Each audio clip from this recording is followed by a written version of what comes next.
माँ की मौत के बाद ऋतु ही अनु का सबसे बड़ा सहारा थी। अनु को क्या करना है यह ऋतु ही तय करती थी। वही तय करती थी कि अनु को क्या पहनना है, किसके साथ खेलना है, कब सोना है। दोनों की उम्र में 10 साल का अंतर था। माँ की मौत के बाद ऋतु ने माँ की तरह अनु को ही नहीं संभाला, बल्कि घर की पूरी जिम्मेदारी वही संभालती थी। ऋतु तो मनु का भी उसी तरह ख्याल रखना चाहती थी, पर मनु उम्र में मात्र उससे 2.5 साल छोटा था। इसलिए वह ऋतु को अभिभावक के रूप में स्वीकार करने को तैयार नहीं था। तमाम बातों में उन दोनों में मतभेद रहता था। कई बार तो उनका झगड़ा मौखिक न रहकर हिंसक हो उठता था। तब अंगूठा चूसने की आदत छोड़ चुकी अनु तुरंत अंगूठा मुंह में डाल लेती। कोने में खड़ी होकर वह देखती कि भाई और बहन में कौन जीतता है। कुछ भी हो, तीनों भाई बहनों में पटती खूब थी। बड़ों की दुनिया से अलग रह सकें, उन्होंने अपने आसपास इस तरह की एक दीवार खड़ी कर ली थी, जहां सिर्फ ऋतु का राज चलता था। मनु कभी कभार विरोध करता तो मात्र अपना अस्तित्व भर जाहिर करने के लिए। अनु की कोई ऐसी इच्छा नहीं होती थी। वह बड़ी बहन के संरक्षण में एक तरह का सुख और सुरक्षा की भावना का अनुभव करती थी। वह सुंदर थी, इसलिए ऋतु को बहुत प्यारी लगती थी। यह बात वह कभी कह भी देती थी। अनु की अपनी कोई इच्छा अनिच्छा होगी, ऋतु को कभी इस बात का ख्याल नहीं आया। अगर अविनाश, जो उनके पिता थे, उनको दूसरी शादी न करनी होती तो घर में सब कुछ इसी तरह चलता रहता। घर में दादी माँ यानी अविनाश की माँ थी ही, इसलिए बच्चों को माँ की कमी उतनी नहीं खल रही थी। घर के संचालन के लिए या बच्चों की देखभाल के लिए अविनाश का दूसरी शादी करना जरूरी नहीं रह गया था। इसके बावजूद उसने घर में बिना किसी को बताए दूसरी शादी कर ली। अचानक एक दिन शाम को एक औरत के साथ घर आकर उसने कहा, तुम लोगों की नई मम्मी। उस औरत को देखकर बच्चे स्तब्ध रह गए। वे कुछ कहते या इस नई परिस्थिति को समझ पाते उसके पहले ही अविनाश ने अपनी माँ की ओर इशारा करके कहा, संविधा, यह मेरी माँ है। बूढ़ी माँ ने सिर झुकाकर पैर छू रही संविधा के सिर पर हाथ तो रखा, पर वह कहीं बिना नहीं रह सकी। उन्होंने कहा, बेटा, इस तरह अचानक, कभी सांस तक नहीं ली। चर्चा की हो तो 2-4 सगे संबंधी बुला लेती। बेकार का झंझट करने की क्या जरूरत है माँ, अविनाश ने लापरवाही से कहा। फिर भी कम से कम मुझसे बताना चाहिए था, क्या फर्क पड़ता है, अविनाश ने उसी तरह लापरवाही से कहा। नोटिस तो पहले ही दे दी थी, आज दोपहर को दस्तखत कर दिए। संविदा का यहाँ कोई सगा संबंधी नहीं है, एक भाई है, वह दुबई में रहता है, रात को फोन करके बता देंगे। बेटा ऋतु, मम्मी को अपना घर तो दिखाओ। उस समय क्या करना चाहिए यह ऋतु तुरंत तय नहीं कर सकी, इसलिए उस समय अविनाश की जीत हुई। घर में जैसे कुछ खास ना हुआ हो। अखबार लेकर सोफे पर बैठते हुए उसने माँ से पूछा, माँ, किसी का फ़ोन या डाक वाक तो नहीं आई? कोई मिलने जुलने वाला तो नहीं आया? संविधा जरा भी नर्वस नहीं थी। अविनाश ने जब उससे कहा कि हमारी शादी हम दोनों को व्यक्तिगत मामला है, इससे किसी का कोई कुछ लेना देना नहीं है, तब संविधा उसकी निडरता पर आश्चर्यचकित हुई थी। उसने अविनाश से शादी के लिए तुरंत हामी भर दी थी। वैसे भी अविनाश ने उससे कुछ नहीं छिपाया था। उसने पहले ही अपने बच्चों और माँ के बारे में बता दिया था, पर इस तरह बिना किसी तैयारी के नए घर में नए लोगों के बीच। चलो, ऋतु ने बेरुखी से कहा। संविधा, उसके साथ चल पड़ी। उसे पता था कि विदुर के साथ शादी करने पर रिसेप्शन या हनीमून पर नहीं जाया जाता, पर घर में तो स्वागत होगा ही, जबकि वहाँ ऐसा कुछ भी नहीं था। अविनाश निश्चिंत होकर अखबार पढ़ने लगा। वहीं यह 17-18 साल की लड़की घर की मालकिन की तरह एक अनचाही मेहमान को घर दिखा रही थी। घर के सबसे ठीक ठाक कमरे में पहुंचकर रितु ने कहा, यह पापा का कमरा है, यहाँ थोड़ा बैठ जाऊं? संविदा ने कहा। आप जानो, आपका सामान कहाँ है? रितु ने पूछा। बाद में ले आऊंगी, अभी तो ऐसे ही। खैर आप जानो, कहकर रितु चली गई। पूरा घर अंधकार से घिर गया तो रितु ने फुसफुसाते हुए कहा, मनु तू जाग रहा है? हाँ, मनु ने कहा। दीदी अब हमें क्या करना चाहिए? हमें भाग जाना चाहिए, रितु ने कहा। कहाँ? पर अनु तो अभी बहुत छोटी है, यह बेचारी तो कुछ समझी भी नहीं। सब समझ रही हूँ, अनु ने धीरे से कहा। अरे तू जाग गई? हैरानी से रितु ने पूछा। मैं अभी सोई ही कहाँ थी, अनु ने कहा और उठकर रितु के पास आ गई। रितु उसकी पीठ पर हाथ फेरने लगी। हाथ फेरते हुए अनजाने में ही उसकी आंखों में आंसू आ गए। भर्राई आवाज में उसने कहा, अनु तू मेरी प्यारी बहन है ना? हाँ, क्यों? देख वह जो आई है ना, उसे मम्मी नहीं कहना, उससे बात भी नहीं करनी, यही नहीं उसकी ओर देखना भी नहीं है, रितु ने कहा। क्यों? अनु ने पूछा। वह अपनी मम्मी थोड़े ही है, वह कोई अच्छी औरत नहीं है, वह हम सभी को धोखा देकर अपने घर में घुस आई है। चलो उसे मारकर घर से भगा देते हैं, मनु ने कहा। मनु तुझे अक्ल है या नहीं? अगर हम उसे मारेंगे तो पापा हमसे बात नहीं करेंगे। भले ना करे बात, पर हम उसे मारेंगे। ऐसा नहीं कहते मनु, पापा उसे ब्याह कर लाए हैं। तो फिर क्या करें? मनु ने कहा। मुझे वह जरा भी अच्छी नहीं लगती। मुझे भी। अनु तुझे? मुझे भी अच्छी नहीं लगती, अनु ने कहा। बस तो फिर हम सब उससे बात नहीं करेंगे, पापा कहेंगे तब भी, मनु और अनु ने एक साथ पूछा। हाँ, तब भी बात नहीं करेंगे। उसे देखकर हंसना भी नहीं है, न ही उसे कुछ देना है, उससे कुछ मांगना भी नहीं है, यही नहीं उसकी ओर देखना भी नहीं है। समझ गए ना? हाँ समझ गए, मनु और अनु ने एक साथ कहा। पर दादी माँ कहेंगी कि उसे बुलाओ तो तब देखा जाएगा। दोनों ध्यान रखना, हमें उससे बिल्कुल बात नहीं करनी है। पापा इसे क्यों ले आए? मासूम अनु ने पूछा। पता नहीं, रितु ने लापरवाही से कहा। दीदी एक बात कहूँ, मुझे तो अब पापा भी अच्छे नहीं लगते। मुझे भी, मनु ने कहा। मनु ने यह बात कही जरूर, पर उसे पापा अच्छे लगते थे। वह उससे बहुत प्यार करते थे, उसकी हर इच्छा पूरी करते थे। पर दोनों बहनें कह रही थी, इसलिए उसने भी कह दिया। इतना ही नहीं, उसने आगे भी कहा, दीदी अब यहाँ रहने का मन नहीं होता। फिर भी रहना तो पड़ेगा ही। अच्छा चलो अब सो जाओ। मैं तुम्हारे पास सो जाऊं दीदी? अनु ने पूछा। लात तो नहीं मारेगी? नहीं मारूंगी, कहकर वह रितु का हाथ पकड़कर क्षण भर में सो गई। रितु को अनु का इस तरह सो जाना अच्छा नहीं लगा। घर में इतनी बड़ी घटना घटी है, फिर भी यह इस तरह निश्चिंत होकर सो गई।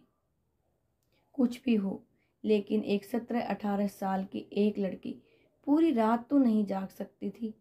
वह भी थोड़ी देर में सो गई। सुबह वह सोकर उठी तो पिछले दिन का सब कुछ याद आ गया। उसने अनु को जगाया। कल रात जैसा कहा था वैसा ही करना, उससे बात नहीं करना। अनु ने कहा। किससे? अरे वही जिसे पापा लेकर आए हैं। नहीं मम्मी, भूल गई क्या? दीदी उसका नाम क्या है? संविधा। पर हमें उसके नाम का क्या करना है? हमें उससे बात नहीं करनी है बस।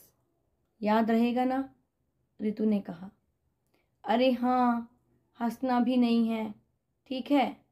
इसके बाद रितु ने मनु को भी समझा दिया कि नई मम्मी से बात नहीं करेगा, जबकि वह समझदार था और खुद भी उससे चिढ़ा हुआ था। इसलिए तय था कि वह भी संविधा से बात नहीं करेगा। विघ्न आया दादी की ओर से। चाय नाश्ते के समय वह बच्चों का व्यवहार देखकर सब समझ गई। अकेली पड़ने पर वह रितु से कहने लगी, बेटा अब तो वह घर आ ही गई है, उसके प्रति अगर इस तरह की बात सोचोगी तो कैसे चलेगा? अविनाश को पता चलेगा तो वह चिढ़ जाएगा। कोई बात नहीं दादी, पीछे खड़े मनु ने कहा। बेटा तू तो समझदार है, आखिर बात करने में क्या जाता है?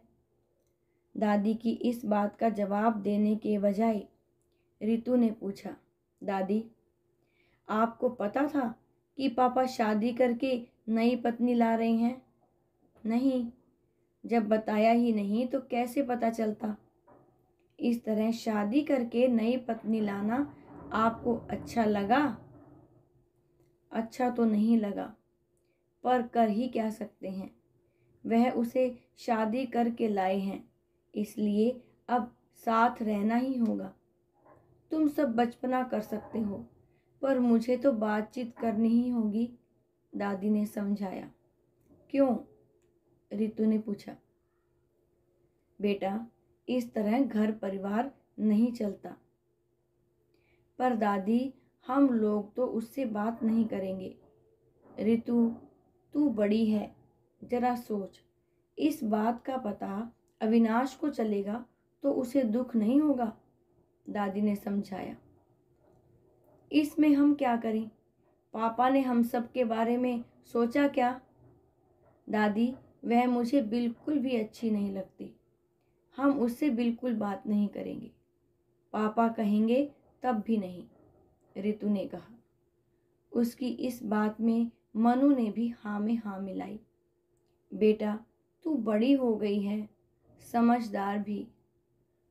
तो क्या हुआ, बिल्कुल नहीं करेगी बात? दादी ने फिर पूछा। इसी के साथ वहाँ खड़ी अनु से भी पूछा, तू भी बात नहीं करेगी अब? अनु घबरा गई। उसे प्यारी बच्ची होना अच्छा लगता था। अब तक उसे यही सिखाया गया था कि जो बड़े कहें वही करना चाहिए। रितु ने तो मना किया था, अब क्या किया जाए? वह अंगूठा मुंह में डालना चाहती थी, तभी उसे याद आ गया कि वह क्या जवाब दे। उसने झट से कहा, दीदी कहेंगी तो बात करूंगी। अनु सोच रही थी कि यह सुनकर रितु खुश हो जाएगी, पर खुश होने के बजाय रितु ने आंखें दिखाईं तो अनु हड़बड़ा गई।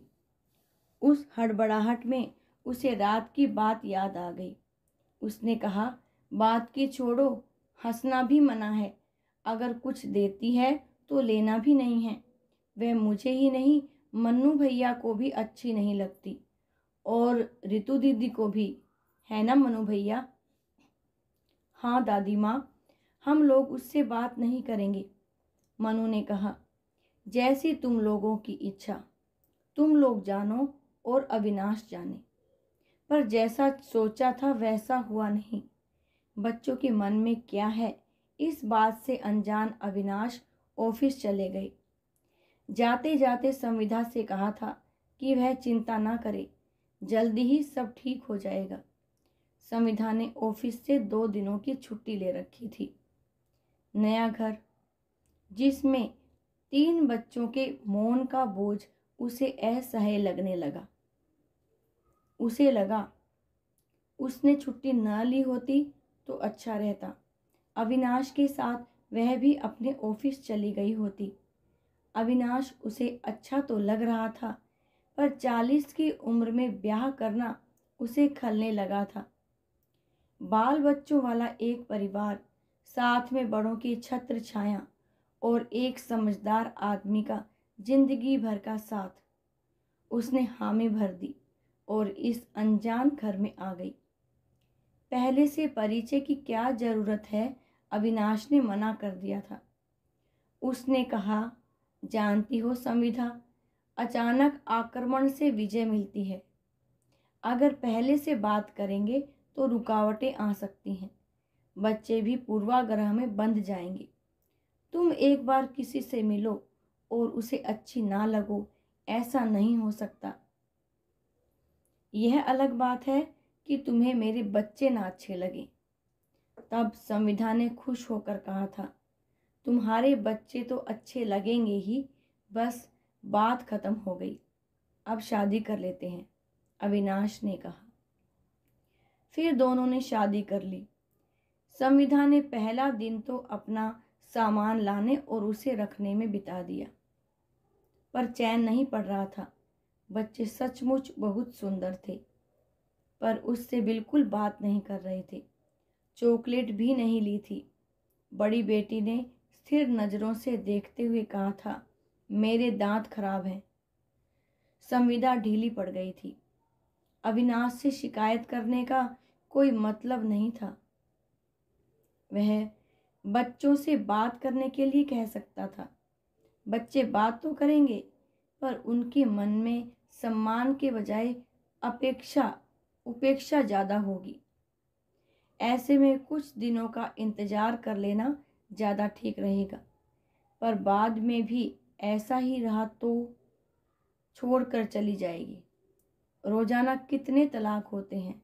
एक और सही, अविनाश अपनी बूढ़ी माँ और बच्चों को छोड़कर उसके साथ तो रहने नहीं जा सकता। आखिर उसका भी तो कुछ फर्ज बनता है। ऐसा करना उसके लिए उचित भी नहीं होगा। पर उसका क्या, वह क्या करे, उसकी समझ में नहीं आ रहा था। वह बच्चों के लिए ही तो आई थी। अब बच्चे ही उसके नहीं हो रहे तो यहाँ वह कैसे रह पाएगी। दूसरा दिन किस्से कहानियों की किताबें पढ़कर काटा। माँ जी से थोड़ी बातचीत हुई, पर बच्चों ने तो उसकी ओर ताका तक नहीं। फिर भी उसे लगा सब ठीक हो जाएगा, पर ठीक हुआ नहीं। पूरे दिन संविधा को यही लगता रहा कि उसने बहुत बड़ी गलती कर डाली है, ऐसी गलती जो अब सुधर नहीं सकती। इस एक गलती को सुधारने में दूसरी कई गलतियां हो सकती हैं। दूसरी ओर बच्चे अपनी जिद पर अड़े थे। जैसे जैसे दिन बीतते गए, संविधा का मन बैठने लगा। अब तो उसने बच्चों को मनाने की निरर्थक चेष्टा भी छोड़ दी थी। उसे लगने लगा कि कुछ दिनों के लिए वह भाई के पास ऑस्ट्रेलिया चली जाए। पर वहाँ जाने से क्या होगा, अब रहना तो यही है। कहने को सब ठीक है, पर देखा तो बच्चों की वजह से कुछ भी ठीक नहीं है। फिर भी इस आस में दिन बीत ही रहे थे कि कभी न कभी तो सब ठीक हो ही जाएगा। उस दिन शाम को अविनाश को देर से आना था। उदास मन से संविधा गैलरी में आकर बैठ गई। अभी अचानक उसका मन रेलिंग पर सिर रखकर खूब रोने को हुआ। कितनी देर हो गई उसे याद ही नहीं रहा। अचानक उसके बगल से आवाज आई, आप रोइए मत। संविधा ने चौंक कर देखा तो अनु खड़ी थी। उसने हाथ में थामा चाय का प्याला रखते हुए कहा, रोइए मत, इसे पी लीजिए। ममता से अभिभूत होकर संविधा ने अनु को खींचकर गोद में बैठाकर सीने से लगा लिया। इसके बाद उसके गोरे चिकने गालों को चूमकर वह सोचने लगी, अब मैं मर भी जाऊं तो चिंता नहीं है। तभी संविधा ने अनु के सिर पर हाथ रखकर सहलाते हुए कहा, मैं तुम्हारी मम्मी ही तो हूँ, इसलिए तुम मम्मी कह सकती हो। पर दीदी ने मना किया था, सकुचाते हुए अनु ने कहा। क्यों? मन का बोझ झटकते हुए संविधा ने पूछा। दीदी आपसे और पापा से नाराज है। क्यों? संविधा ने फिर वही दोहराया। पता नहीं। तुम मान गई ना, अब दीदी को भी मैं मना लूंगी। खुद को संभालते हुए बड़े ही आत्मविश्वास के साथ संविधा ने कहा। संविधा की आंखों में झांकते हुए अनु ने कहा, अब मैं जाऊं? ठीक है, जाओ, संविधा ने प्यार से कहा। अब आप रोगी तो नहीं? अनु ने पूछा। नहीं, तुम जैसी प्यारी बेटी को पाकर भला कोई कैसे रोएगा। छोटे छोटे पग भरती अनु चली गई।